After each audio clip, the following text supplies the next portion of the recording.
We're really delighted this evening to have Minister Namburete here to talk about the energy reforms taking place in Mozambique and the efforts the government is taking to expand access to electricity is there. So I just want to thank everyone for coming today. I'm Jason Bordoff, the Director of the Center on Global Energy Policy and a professor here at CEPA, and I just want to extend my gratitude to the Minister for taking time to be here at Columbia University today to help talk with us and teach us a bit about what's taking place in his country in Africa, and then thank Professor Pinho for his efforts to arrange this visit and the entire speaker series that we have going on here. And so Professor Pinho is going to introduce the Minister. Thank you. Thank you very much. It's an honor and a privilege to introduce Minister Namburete, the Minister of Energy of Mozambique. Mozambique is a country who has been doing an amazing progress in the last 10 to 15 years with regard to the production of natural resources. Now it's the new kid in the block in Africa. However, Minister Namburete is mostly the Minister of Downstream and Electricity. So his address will be mostly on electricity, I understand, and our discussion will be on that. It's really a privilege, and we are very grateful that you have accepted this invitation. Minister Namburete came from Maputo just to give this lecture here, so you can imagine how proud we are to having you here. So, with further ado, I pass you the floor. Thank you very much.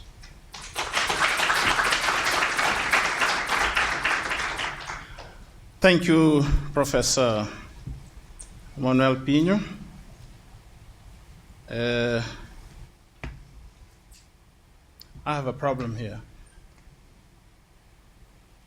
You know that ministers are politicians and sometimes they're technocrats.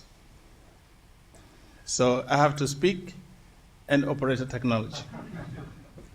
So if I mess up, just forgive me. It is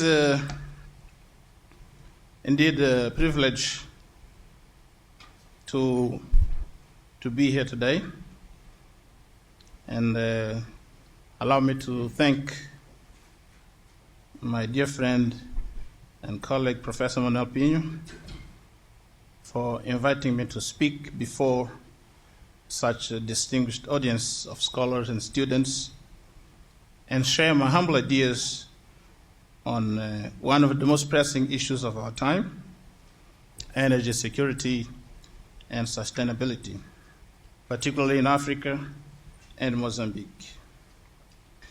My experience as Minister of Energy in Mozambique for over 8 years now, and as Chairman of the Forum of African Ministers responsible for energy, FEMA, between 2007 and 2009, and as chairman of the Conference of Energy Ministers of Africa, CEMA, between 2010 and 2012.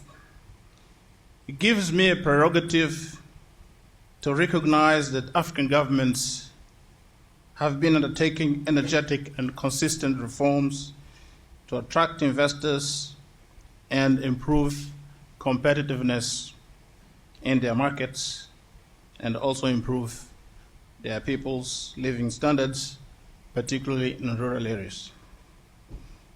However, the vast majority of African countries are still confronted with a number of factors that hinder the rapid development of the energy sector, namely the need for massive investments in the construction of long-distance power transmission lines, substations, SVCs, and other related infrastructure required to improve grid efficiency and reduce power losses.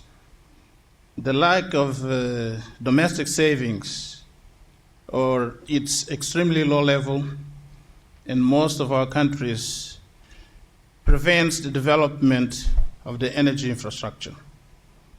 The low performance of the electricity sector, just to give an example, only 20 to 30% of urban population and 5 to 10% of rural population on average have access to modern energy.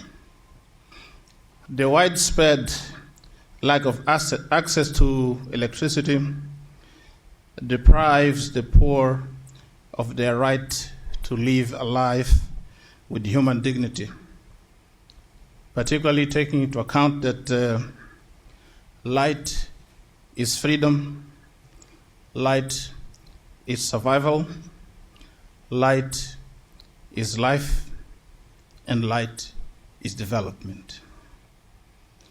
If you were born and raised in a place where electricity is taken for granted, you will not understand the meaning of not having it. Making the best use of hydropower, natural gas, coal, and renewable energy resources will require regional integration and a balanced use of all existing energy sources to build a more diversified energy matrix. Conventional wisdom advises against putting all the eggs in one basket. In the case of Mozambique, where hydropower resources are abundant, sometimes we hear people say, the Zambezi River is so big that it will never dry up. But who knows what the future holds? Ladies and gentlemen, after this quick introduction, let me now take you through the presentation that was prepared for the occasion.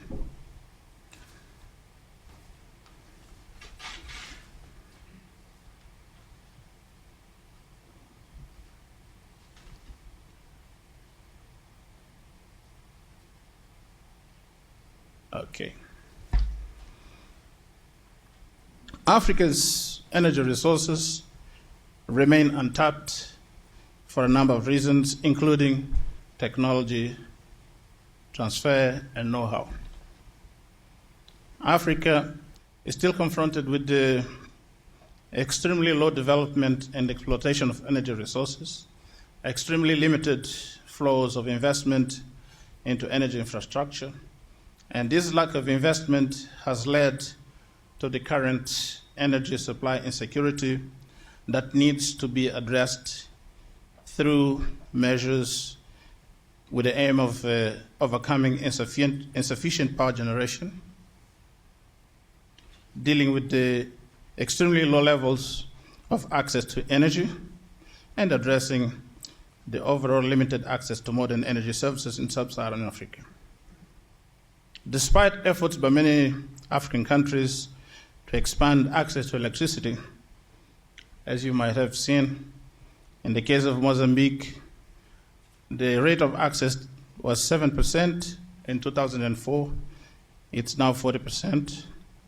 But the challenge of improving from the current 8% average in sub-Saharan Africa is a daunting one and requires coordination and creative and innovative approaches. African countries need to establish a conducive investment climate. They need to establish energy sector regulators, adopt effective and coherent alignment of the energy institutional and legal framework with all the other investment legislation and regulation, to adopt appropriate mechanisms to jointly addressing the problems associated with energy supply security and sustainability, share common and individual responsibilities in the efforts to overcome the challenges facing the energy sector in both energy-rich and energy-poor countries, ensure adequate coordination in planning and implementation of energy projects, enable the implementation of integrated transmission grids and pipelines, create and develop scale economies, increase access to modern and reliable energy sources, and promote price affordability to improve effectiveness of rural electrification as a tool to fight poverty and generate employment, self-employment, income, and wealth. Establish strong research and development programs to ensure that all available renewable energy resources are used efficiently to the benefit of the poorest among the poor. Prioritize the implementation of regional energy projects with the aim of increasing access to reliable and affordable energy, promoting the productive use of energy, and achieving the substitution of wood fuels by modern, cleaner, and healthier energy sources, integrating transmission grids and pipelines to boost cross-border energy flows. Pay special attention to sectors in need of major energy supply in competitive conditions for a greater economic and social impact, such as the mechanization of agriculture to increase yields. With all these ingredients in place, we would be in a better position to combine our abundant energy resources with our government strategies to craft adequate development plans and implementation mechanisms to the benefit of our countries and peoples. In Mozambique, we chose a development strategy based upon the strengthening of public-private partnerships and cooperation at different levels. We attach high value to regulation. The process to elevate Senelec, which is an institution that's almost a regulator but not full-fledged, is currently underway. Before I go any further, let me just say a few things about the country itself. Key indicators: population 23 million, currency metical, 3 meticals per US dollar, inflation rate 7%. We have 2,800 kilometers of coastline, 3 main ports, Maputo in the south, Beira in the central region, and Nacala in the northern region. This is the best port that we have. It's a deep water, a water port. The average GDP growth rate, 7% over the past 10 years. Real per capita GDP in 2011, around $600. You'll say it's very little, but we're coming from less than $100 in 2004. Mozambique can export between 100 and 150 million tons of coal per year within the next 10 to 15 years. The discoveries of natural gas in the Rovuma Basin, announced by Anadarko and ENI, with the total resources currently estimated at 170 TCF, will potentially result in an investment of US $18 to 50 billion between next year and 2018, and generate an acceleration in terms of the industrialization of the country. The existing legal framework is good. There are also attractive conditions for industrial free zones and special economic zones. Another area of keen interest is the rural electrification program. The rural electrification intensification program has led to the rise of the rate of access to electricity, as I said a while ago, from 7% in 2004 to 40% now. This has pushed Mozambique into the first place in the SADC region in terms of new household connections per year, and from the last 3 to the top 3 in terms of the rate of access to electricity. This success was made possible thanks to the government of Mozambique's decision to implement this program, including through a cross-subsidy where financial resources are transferred from the most profitable areas to finance the less profitable ones, as a contribution to the reduction of regional asymmetries throughout the country. This is an illustration of the situation. This is a map of Mozambique. On the left, we see more blank areas than on the right. The left is 2004. The right, it says 2012, but in fact it's 2013. The blank areas are the areas where there was no electricity, or where there's no electricity. And the red areas are the ones that already been covered. Here we see an even more illustrative situation. If you look at 1977, that was 2 years after independence, the country was almost completely blank, or dark. It should be black, but it would be difficult to project a black picture. So I decided to use blank scenario. So you see, there was almost nothing in terms of electricity, and we have now almost 90% of the territory has been covered.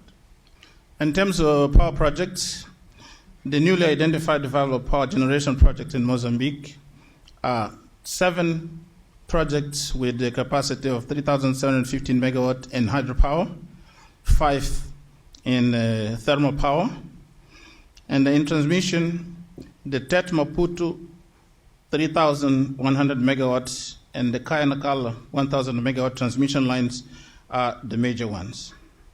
On the next slide, we see the location and the nature of the projects.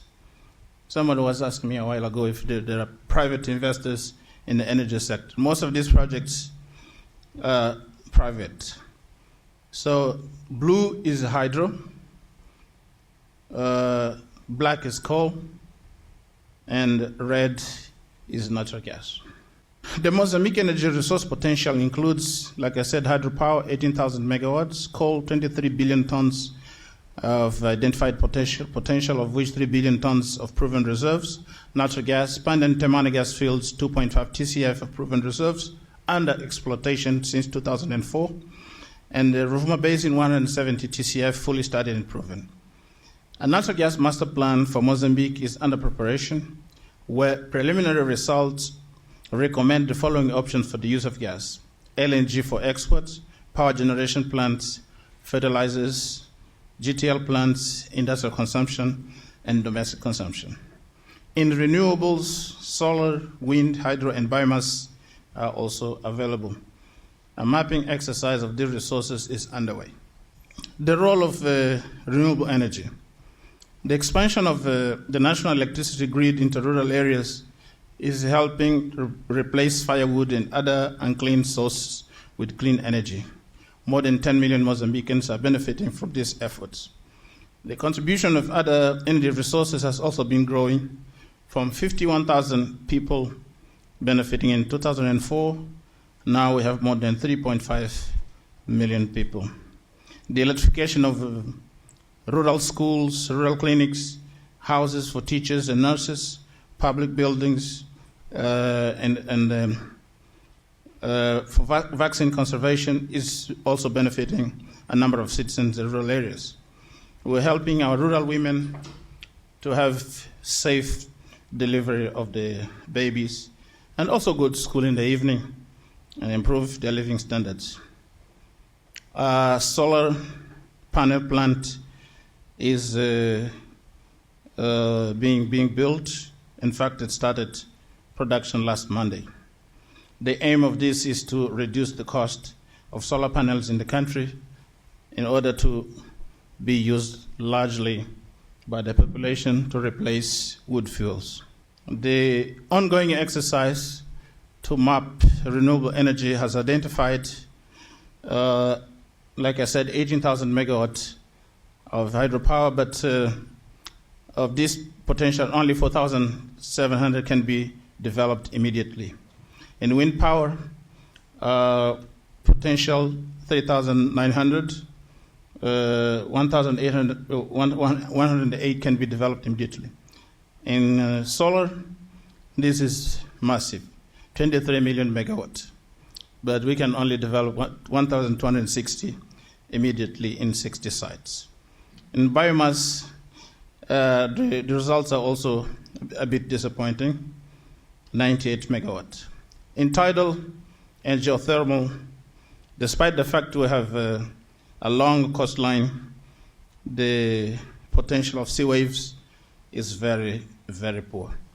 They say we have to blame Madagascar. We project to have an energy matrix where by 2030, 55% will be hydro, 25% will be coal, and 20% will be natural gas. This is within the policy of diversification. Like I said, don't put all your eggs in one basket. Even the Zambezi can get dry. This is a summary of the whole potential in hydropower. So we have solar, 1,200, that can be developed immediately. 1,260 megawatt, hydro 4,732, wind 1,108, biomass 98. What are we going to do with all this potential? This is where we have a lot of work to do. The potential has been identified, but then we have to find ways of developing it. So we plan to define targets for new renewable energy by 2020, namely at least 100 to 200 megawatts for non-hydro, at least 100 to 200 megawatts of small and medium-sized hydropower plants. Approve legislation on feed-in tariffs calculated on the basis of avoided cost, differentiated for wind power, solar power, biomass power, and mini hydropower.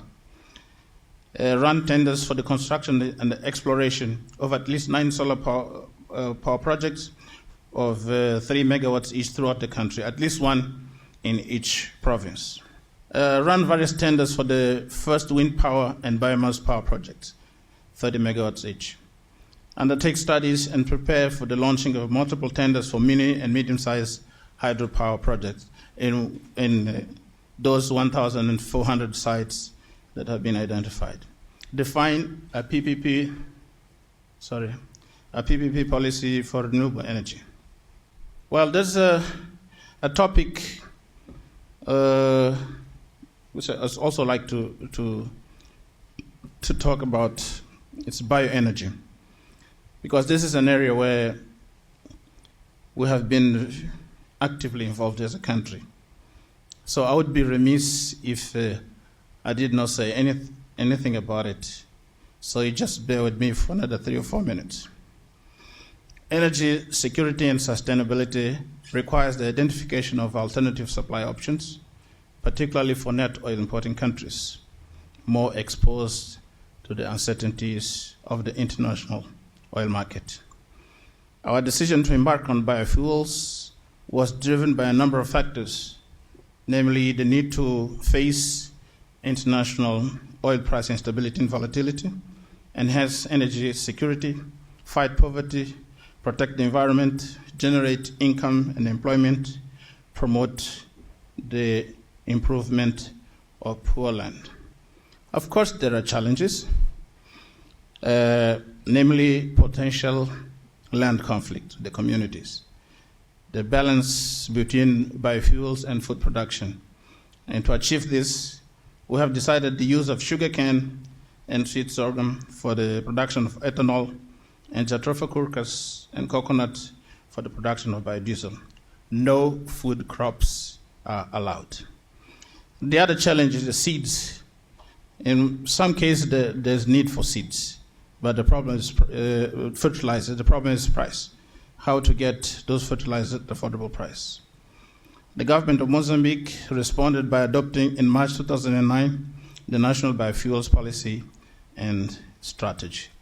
The timeline for the development of the domestic market is as follows. Pilot phase reach E10 and B5. Operational phase increased to E20 and B20 in terms of blending, compulsory blending. Expansion phase above E75 to E100 and B100. The policy and the strategy has created the stimulus for biofuels development in the country, with the most of the benefits being retained at the producer's level. Biofuels commercial farming is also taking place at a very satisfactory pace and in growing numbers, including the recovery of depleted land by bad crops. In conclusion, we need to ensure that energy sector development relies on diversified sources. The diversification of energy metrics allows for a balanced use of natural resources. This implies also the use of improved technologies. A high degree of regional energy integration and cooperation is critical, and an adequate coordination in project planning and implementation becomes critical. The strengthening of public-private partnerships and cooperation at different levels, also very critical. All this requires the strengthening of and consolidation of the policies, the right policies and reforms. With regard to biofuels, international scrutiny is on most occasions based on facts that cannot be easily verified or on assumptions that may be proven inadequate. We invite people to come and visit some of the projects and discuss with us and interact with the communities and investors involved. We cannot simply deny our communities the unique opportunity they have today to help themselves fight poverty through their participation in biofuels production and use. Now, let me tell you why Mozambique is good. We have abundant renewable and non-renewable sources of energy. We have a stable political climate, a stable macroeconomic environment, a stable SADC region, an investment conducive legislation and regulations, a region in shortage of energy, the business openness in the energy and natural resources sectors, a friendly, easily trainable, and hard-working labor force, excellent natural conditions for leisure and entertainment, including our famous smile and always welcome hospitality, and of course, the rich and delicious gastronomy. Therefore, when we talk to potential investors, our message is always, come and see us once. Come and see us again and again. Come as many times as you wish. If you like us, you are free to come and stay with us. If you decide to come and stay with us, please don't leave your money behind. Bring it to Mozambique. Thank you.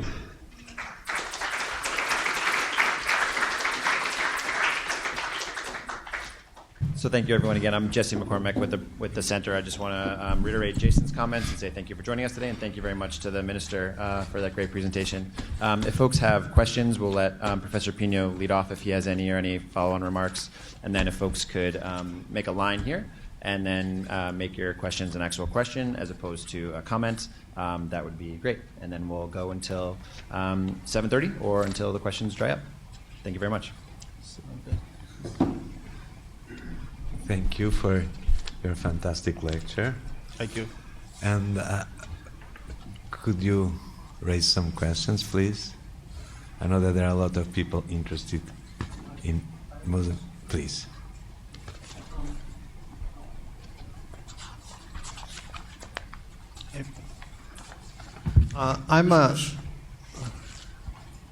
Thank you for coming. I'm a natural gas trader here in the Northeast market in the United States. And any time a private pipeline wants to do an investment in pipeline capacity, they have to sign up a shipper prior to doing this investment so that they know that they're going to get a return on their investment. If I'm a power plant company coming to Mozambique, I know I'm going to produce electricity. What type of assurances could you give a power plant company that they're going to be able to sell their electricity to some particular end user? Thank you very much. Well, thank you very much. Before you start the construction of your power plant, you will discuss with us. You'll present a project, and we will see the figures of the project. We will see what makes the project viable. And the essential element here is tariff. What is the per kilowatt hour tariff that your investment requires in order to be profitable? And then we have a number of buyers who will be interested in buying the power that will be generating, including our national power utility, EDM, which uses a national tariff. But if that tariff is not satisfactory for the project to be viable, then the government will have to provide the necessary compensation for the project to go forward. The other option which is being pursued by some private companies, foreign companies that are investing in power generation, for example, in Mozambique at this moment. One of those companies is Agreco from Britain. They have power purchase agreements directly with the foreign countries where they have access to a higher tariff. For example, Agreco is producing right now 232 megawatts from natural gas. Part of that power is being exported to South Africa at a better tariff than in Mozambique, and part is being exported to Botswana. The second phase of the project, part of the power is being generated is exported to Namibia, where the company has been able to achieve better tariff. So we don't put any barriers to that. Okay.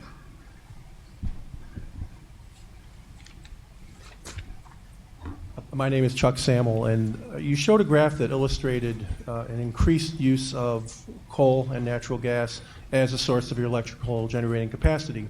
Is that simply because coal and natural gas are kind of cheap and easy to get at, or is the hydro resource not able to keep pace with the demand you're expecting to see? Well, when in my presentation, I insisted on the issue of diversification, not putting all the eggs in one basket. Currently, we generate about 90% of our electricity from hydro, from water. But we have seen experiences in other countries or group of countries, like in Central Africa, a group of countries associate themselves.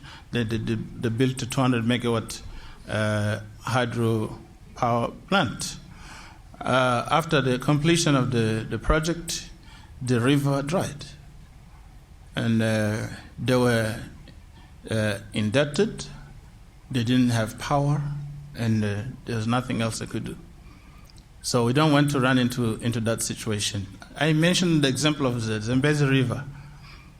Currently, the Zambezi River, for the installed capacity in Mozambique, we can have more than 3 years of drought, completely dry, no rain.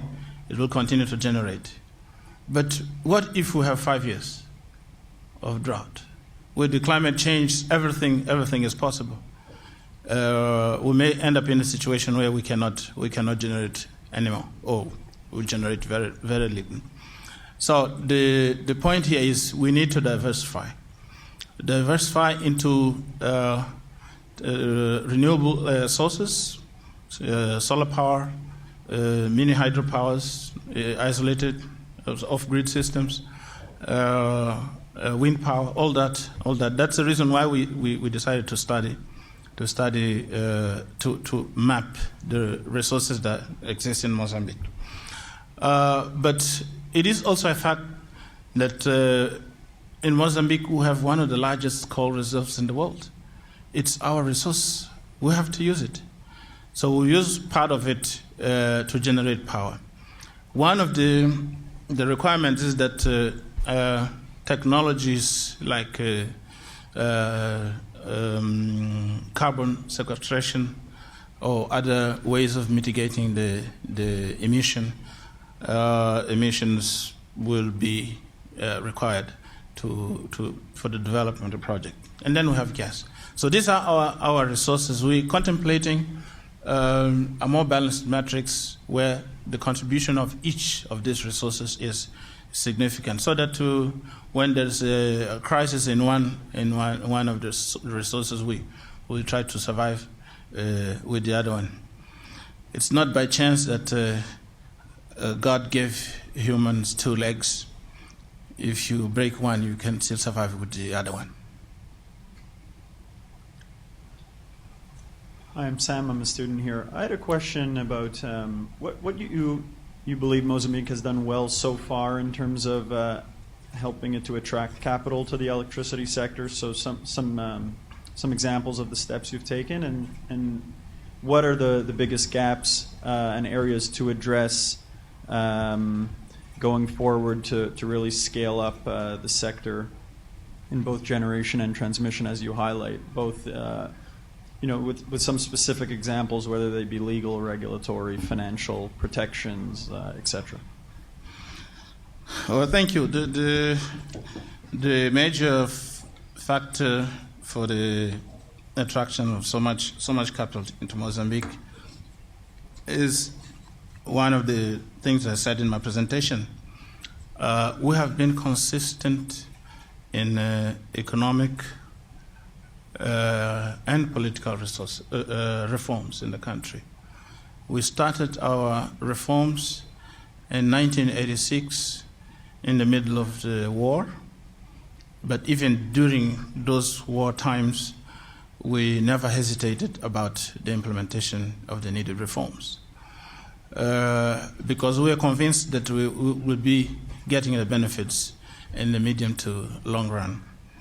So the main reason, people who have just been in contact with Mozambique in recent years, they believe that the attention that Mozambique is deserving today from the international community, including the business community, is because there is a massive discovery of natural resources. That's not true.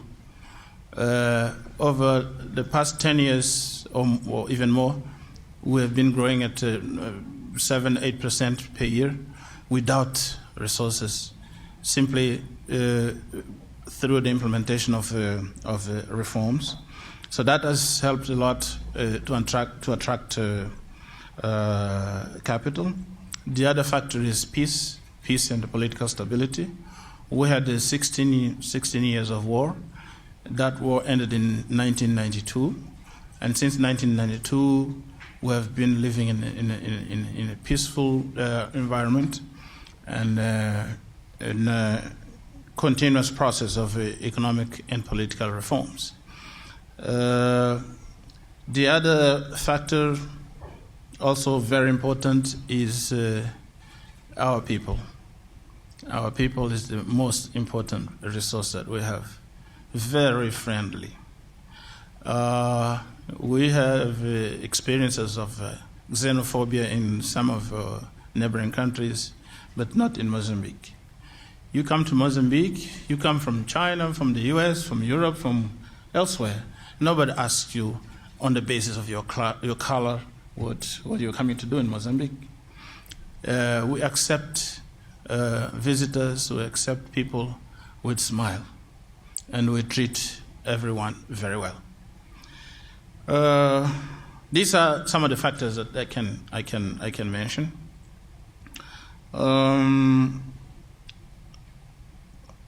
What are the biggest gaps? The biggest gap is also one of the points that I mentioned in my presentation, is the lack of domestic savings. We're doing all these reforms, but we started from the scratch, from a very low level.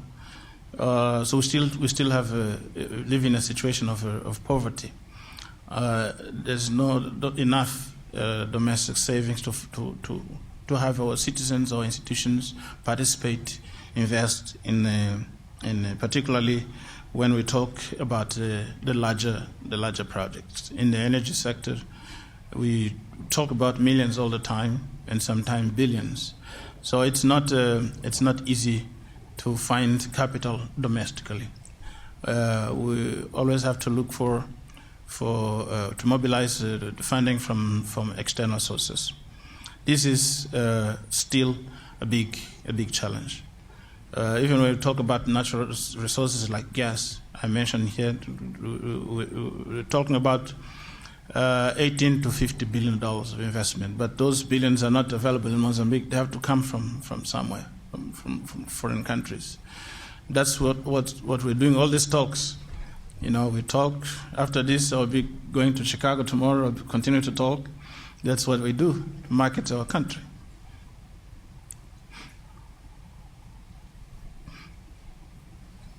So if I just can add some, Sam is not only a student, he's a very good student, and he was an asset manager in the energy area, so he knows everything about energy. Would you mind if I ask myself two questions? I have not seen the numbers with detail, but the first impression I had is that there was not a very big ambition regarding wind energy. Given that the country has so rich hydro resources and wind combines pretty well with hydro, is there any specific reason? Because if I'm not wrong, there were 200 megawatts of wind, but I'm not sure. That would be the first question. Then the second question is that your medium-term plan, does it contemplate exports of electricity or only domestic consumption? Thank you, Professor. The answer to your first question is twofold. One, wind power technology is still very expensive. The cost of initial investment is very high. We are beginning to see signs of improvement in the technology, but it's still very expensive. And the other problem is that it's not a continuous source of power generation. Where there's no wind, you cannot generate. So every wind power park or station needs to be associated with another sources in order to continue to generate when there's no wind. The other reason is that before the mapping exercise I mentioned here, we really didn't know exactly what is the meaning of the winds that we have, that we see. With our eyes, with our sense, we see wind, we feel wind, but is that wind good enough to generate electricity? We needed to do this study. Now we know where the largest potential is located. Now we're going to concentrate the promotion activities towards those areas with the largest potential. To my surprise, for example, I expected to see the largest potential along the coast. We feel wind blowing all the time from the coast, but it's not good enough. We have better sites inside the country, in the highlands, like in the Tete and other parts of the country. So without this study, we wouldn't go anywhere. I learned that Portugal, for example, which is one of the countries in which the wind power generation is very developed. But I was told there was a guy in the past who was crazy about that. He decided to study the winds. He was called the crazy of the winds. I don't know if that's the name. Maluco dos Ventos. So he was studying winds, and he compiled a lot of information that was later on used to develop wind farms in Portugal. So it's the cost of technology. To sum up, it's the cost of technology. Is that we didn't have information about the best sites for wind power development, and also again the issue of lack of capital. Your second question is about exports. I used to say, as a Minister of Energy, we have a shortage of energy for the power-intensive industries in Mozambique. We need to invest in new generation capacity. I used to say, I wish I had a thick checkbook because I would be just writing checks and paying for all those power generation plants to be developed. But because I don't have a checkbook, I need to look for capital elsewhere. Some of the conditions that are presented by investors in order to invest in power generation in Mozambique is that they have to have guaranteed that the power will be sold. They require credible, bankable PPAs, power purchase agreements. And our local companies cannot provide all the times this kind of good quality PPAs. So we need companies like Eskom from South Africa or other companies to commit to sign those PPAs in order to allow the project to go forward. And one of the conditions is that, okay, I signed the PPA, but I take 20% or 30% or 50% of the power is going to be generated. So it's obvious that in our planning, we would like to have the national component to be the strongest possible, but we depend also on the situation of the origin of capital that we're using. So exports are part of our planning, but always has the alternative to domestic consumption. It is my belief that in the coming years, the quality of projects, the quality of investment that will come to each of our countries in the region will depend also on the quality, the availability, the quality and reliability of power that each of our countries can supply. That's why we're fighting to develop enough generation capacity in Mozambique to attract good quality projects to industrialize Mozambique. I'm Karen Jernigan with Vision Global Consulting Group, and we do international sustainable development consulting in sub-Saharan Africa. And my question for you, Minister, has to do with clean water initiatives. In the interest of sustainable planning, I wondered what your government is doing in PPP development with regards to water initiatives. Thank you. That's an easy one, because I mentioned that also in my presentation. It's our choice of policy for the development of the energy sector to embrace PPP developments, PPP projects in in one of the slides, I mentioned that we plan to launch tenders, to develop legislation to improve it. In fact, there is legislation on PPPs, but it's general. It's very general. We want to improve it to be more specific, more energy specific, in order to attract more investment into the energy sector. So it's our choice of policy to promote the development of projects on a PPP basis. I hope I got your question right. Can you speak specifically to clean water initiatives outside of hydropower projects? I didn't get it.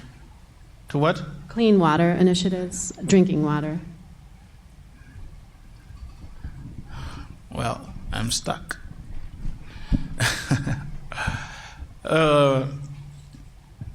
We provide. I'll start from my sector. We provide, together with the rural electrification projects for rural schools, rural clinics, like I mentioned, we also provide water supply, clean water supply to the communities. But it's not part of my portfolio. Sometimes my colleague from the public works and housing complains that I'm trying to steal his job, but we're just helping. We have the possibility of doing it, and it's helping because we're also building gas stations, and gas stations need to have water, not only for the cars to drink. The cars drink water, but also for the communities around those gas stations who don't have access to clean water. So they do that. They drink that water.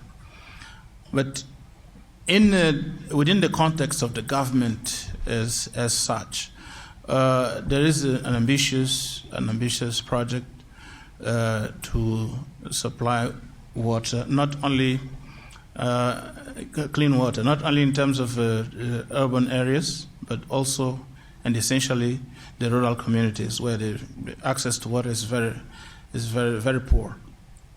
And the numbers are increasing in terms of rates of access. We are in a situation where I can venture to say that at least 50% of our population in the rural areas have access to electricity. It's a challenge to reach all the population, but we're doing whatever we can within limited resources. In urban areas, in cities like Maputo and Matola, for example, the existing clean water supply capacity has reached its limit. So we're investing now in the development of new water supply capacities, construction of new infrastructure, construction of new dams to increase the supply of clean water to the cities of Maputo and Matola. In the north, in Nacala, for example, in Nampula, we're also implementing projects aimed at increasing the capacity of supply of clean water, with the assistance of the Millennium how do you call this? Millennium Challenge account, Millennium Challenge. This Millennium Challenge account and the entity is a Millennium Challenge Corporation, which is a U.S. government funded initiative. We invested in the past 4 or 5 years significant number of millions of dollars, hundreds of millions of dollars. I can't be precise. I don't have the exact figure. The entire package was $500 million, but part of it was dedicated to roads, and the part was dedicated to water. I don't know exactly how much was used in the clean water supply. So I cannot be more precise. It's not my portfolio. But I know this being part of the government team. My name is Ilya Zaslavsky, and I'm from a New York-based consultancy, Horizon Client Access, which has been covering Tanzania and Mozambique for a number of years for oil companies. I have two questions. For some of these oil companies coming to Mozambique, these are first big projects in Africa in their history. How do you think it can affect their corporate culture and how much they have to adopt to this particular environment? Second question is on your possible outlook for cooperation versus competition with Tanzania in LNG exports, given that many experts say that there could be a gas glut in Asia Pacific region and elsewhere in the world, with Australian gas coming online, Qatari excessive capacity, U.S. shale gas, and so forth. Thank you. Can you repeat your first question? Sorry, I didn't get it. For some of the oil companies, a project in Mozambique is their first time in Africa, their first time having a big project in Africa. How do you think it can affect their corporate culture, and how much they have to adopt to this new environment versus other places? Well, thank you. The first question is very difficult. Because, well, yeah, both are difficult.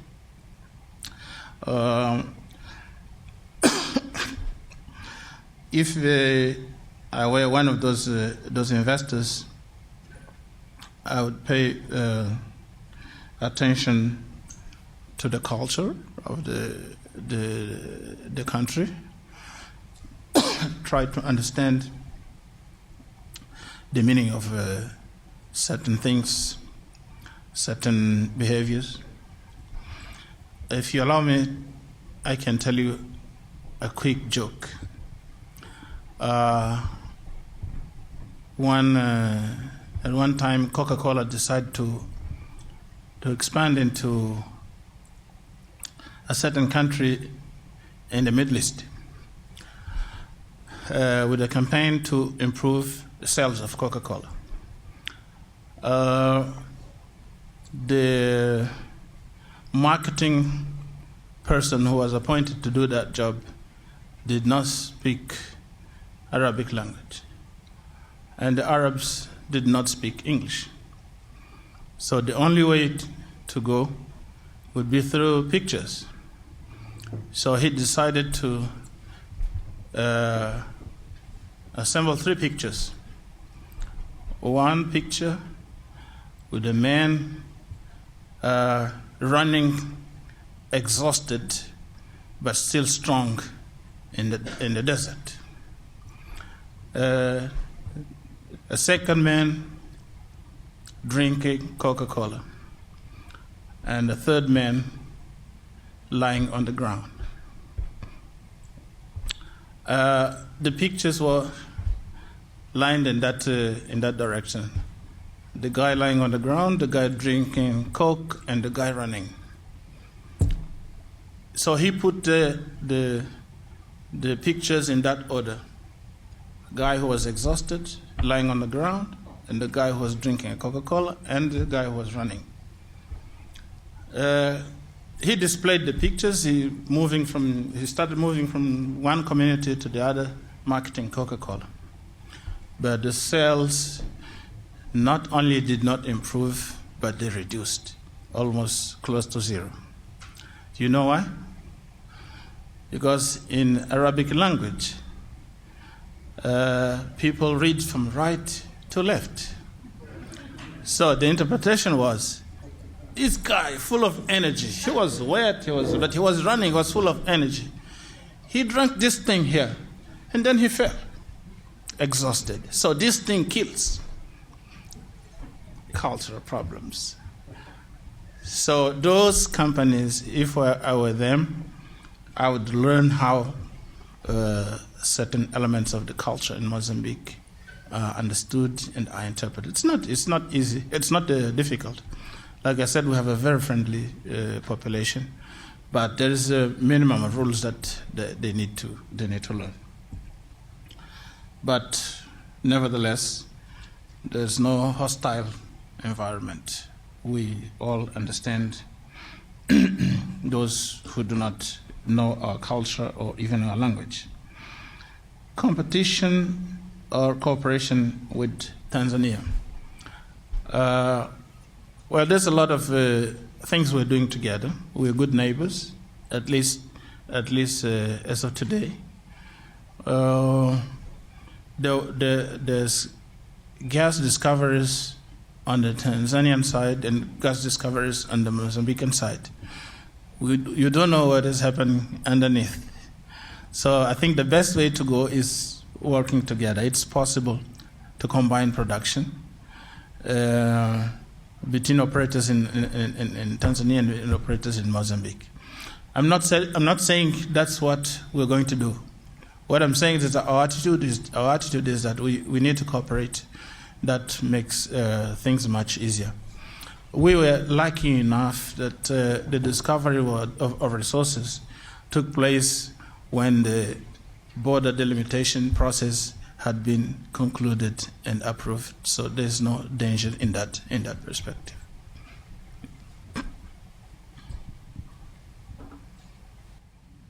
My name is Leandro. I'm a SIPA student. I'm also from Mozambique.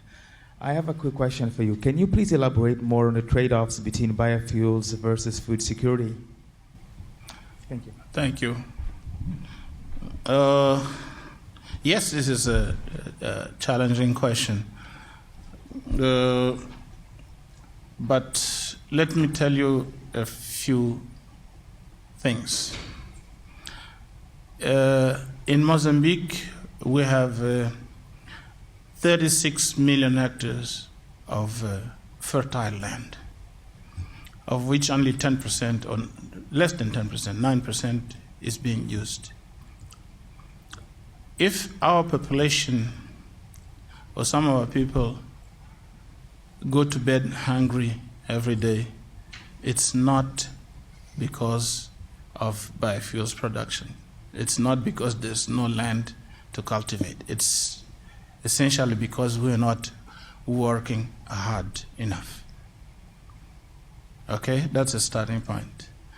The second point, as a government, we decide to define clear rules for investors in biofuels production.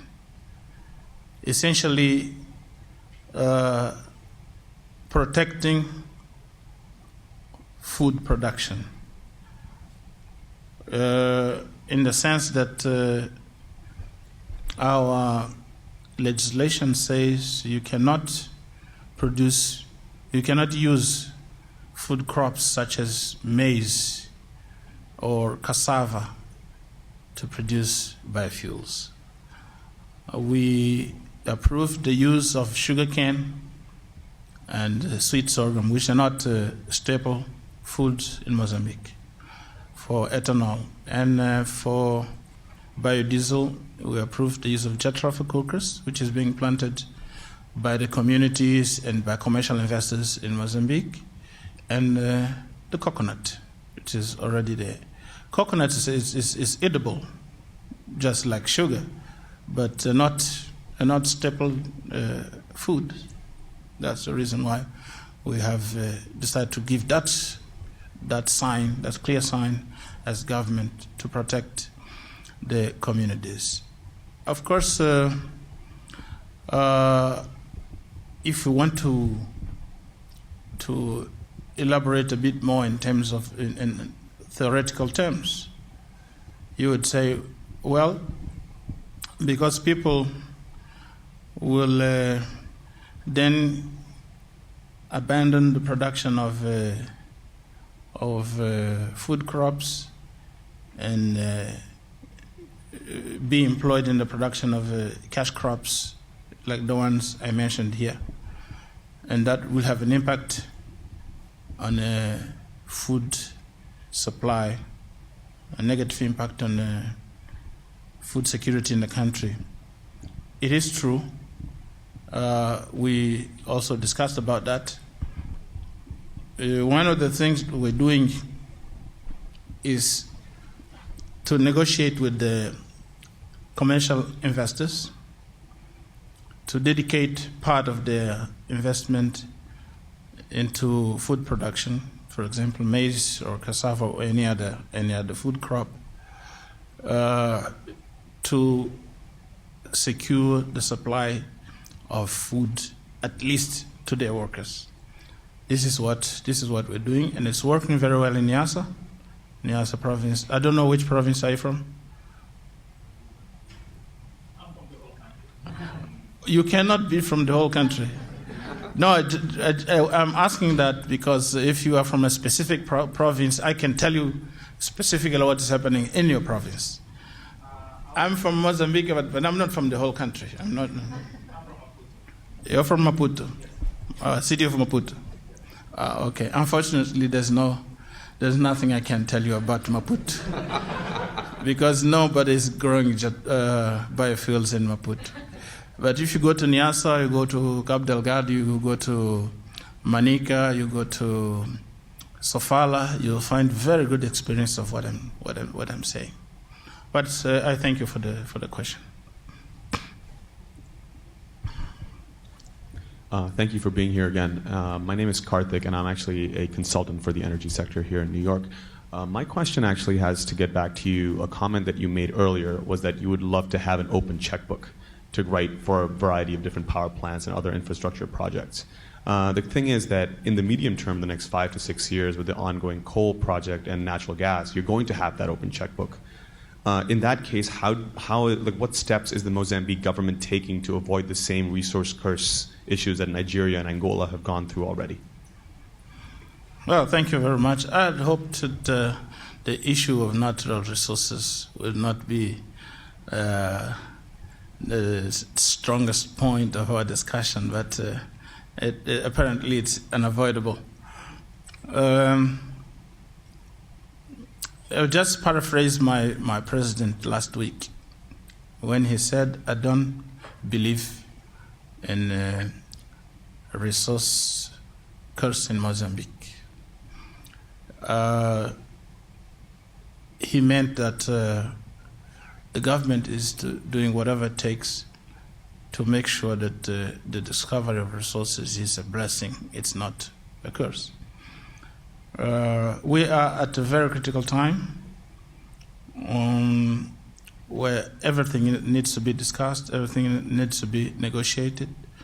The nature and the contents of the contracts that we're discussing have to be very, very carefully crafted to make sure that the interests of Mozambicans, the interests of Mozambique are protected.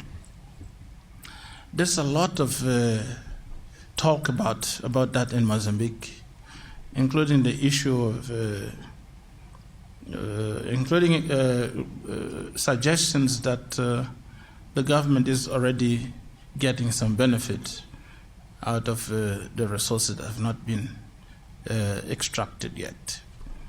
It is understandable in a country with levels of poverty that we are facing in Mozambique. When someone says the government is taking it, it's easy to believe. But you all know that those 30 or 20 or 40 billion dollars required to be invested for the gas to begin to flow will have to be invested before we can get any revenue. So we continue. We're discussing it openly. I think it's good that we're discussing almost every day. There's a discussion about that. I think it's good because the citizens are participating, and this is helping the government to look into the best options, the best models, and see what can be used to design our own model to prevent that situation So we are working with countries that have been seen as the successful examples. Norway, for example, is one of the countries. United Arab Emirates is one of the countries, and so forth. I'll not name them all. We're really committed to making sure that the exploitation of natural resources in Mozambique brings benefits to the Mozambicans and not the other way around. So we would take now the last question. Hi, I'm Eric. I'm a student here at CEPA. And earlier this year, President Obama announced a pledge for Power Africa to spread electricity in sub-Saharan Africa. And I know it's been estimated that it'll take $300 billion to electrify sub-Saharan Africa, and the pledge was only $7 billion. So I wondered what type of recommendations and advice you have for other countries that haven't been as successful as you have in terms of using such a small amount of money towards furthering or getting towards that goal. Thank you very much. The first thing we need to do is how to get that money, because despite the fact that we've been successful so far, we're talking about only 40% of our population. 60% don't have electricity, so we need that money as well. Before we advise other countries, we need it for ourselves. But we still don't know how it works, how it operates. But we're paying attention, we're following the whole process. Of course, if there is a need to advise other countries, I would say economic and political reforms are very critical to create an environment where people want to invest, people want to. And my final words, I said, you have to like us, you have to like our country, and then you see where the opportunities, the investment opportunities are. So it's very, very, very important. Although our population is friendly and very productive, we have a challenge here. Is the need for training, massive training in skills that do not exist today. We don't have trained engineers to work in gas projects or even in electricity projects. We have a very limited number of skilled people.